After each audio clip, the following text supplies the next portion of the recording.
First and foremost, I want to give all praise, honor, and glory to Yahweh Ba'ashim Yahushua Ba'ashim Rakah Kudash. Yahweh is who this world ignorantly calls God. Yahushua is who this world ignorantly calls Jesus. Ba'ashim means in the name, Rakah means spirit, and Kudash means holy.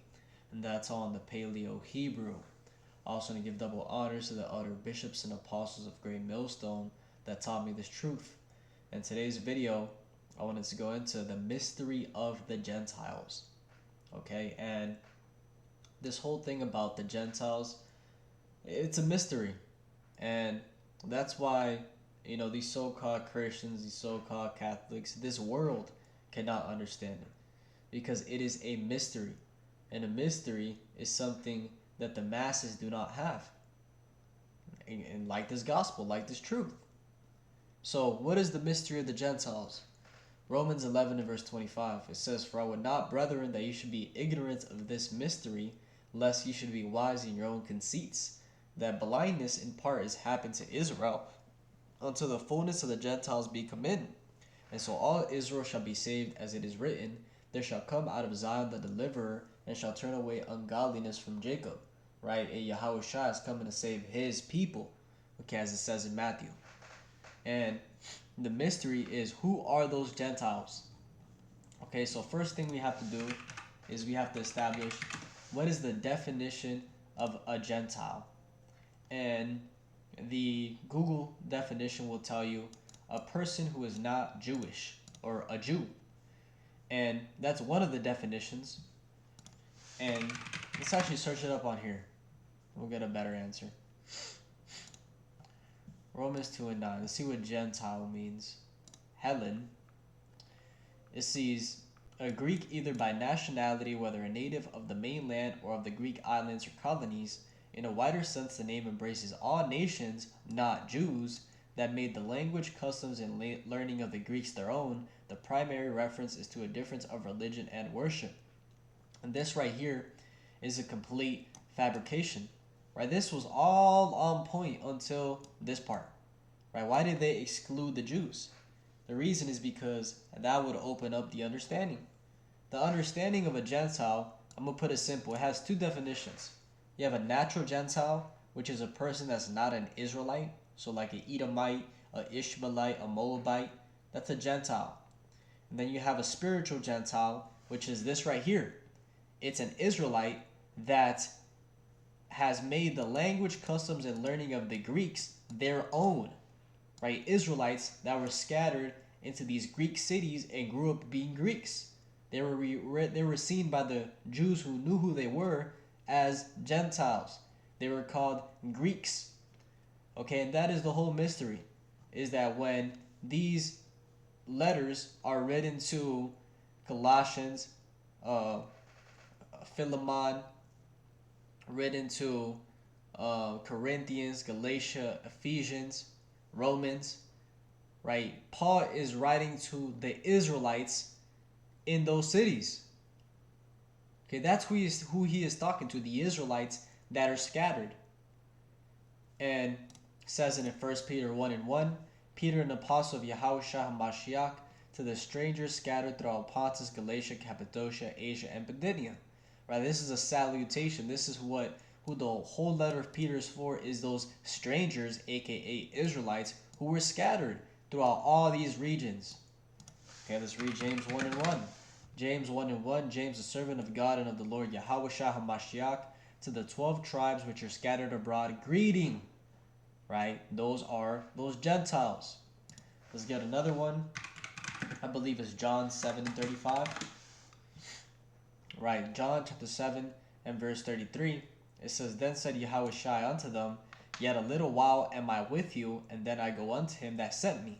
Ye shall seek me, and shall not find me, and where I am, thither ye cannot come. Then said the Jews among themselves, Whither will he go?" Right, in context, Yahushua is talking about going back to the Father. But this is what the Jews thought that he was saying. Then said the Jews among themselves, Whither will he go, that we shall not find him? Will he go unto the dispersed among the Gentiles and teach the Gentiles? Right, so this is where you gotta use your brain. Right, we understand Gentiles has two definitions. So will he go into the dispersed? Who are the dispersed? Israelites. Okay, among the Gentiles, the natural Gentiles. Okay, these Edomites. So these Israelites mixed with these other nations and teach the Gentiles, right? Those dispersed. This is where first is talking about the natural Gentile. The teaching is talking about the spiritual Gentile, those that were dispersed, right? And when you go into this in a different translation, the NLT, or, right, the NLT says the Jewish leaders were puzzled by this statement. Where is he planning to go? They asked, is he thinking of leaving the country and going to the Jews in other lands? Maybe he will even teach the Greeks. And that's the thing, is that these Israelites were referred to as Greeks. Let's see if I remember correctly, Galatians 3, going into that word Greek, right? It's the same thing, right? When it talks about there's no difference, right? Galatians 3 and 28, there's no difference, or there's neither Jew nor Greek, there's neither bond nor free, there's neither male nor female, for you're all one in the Hamashiach Yahushai. And a lot of Christians will try to use this to see, we told you that everybody can make it. But where they're going off is they don't understand the Greek. They don't. It's a mystery to them, right? Who is the Greek?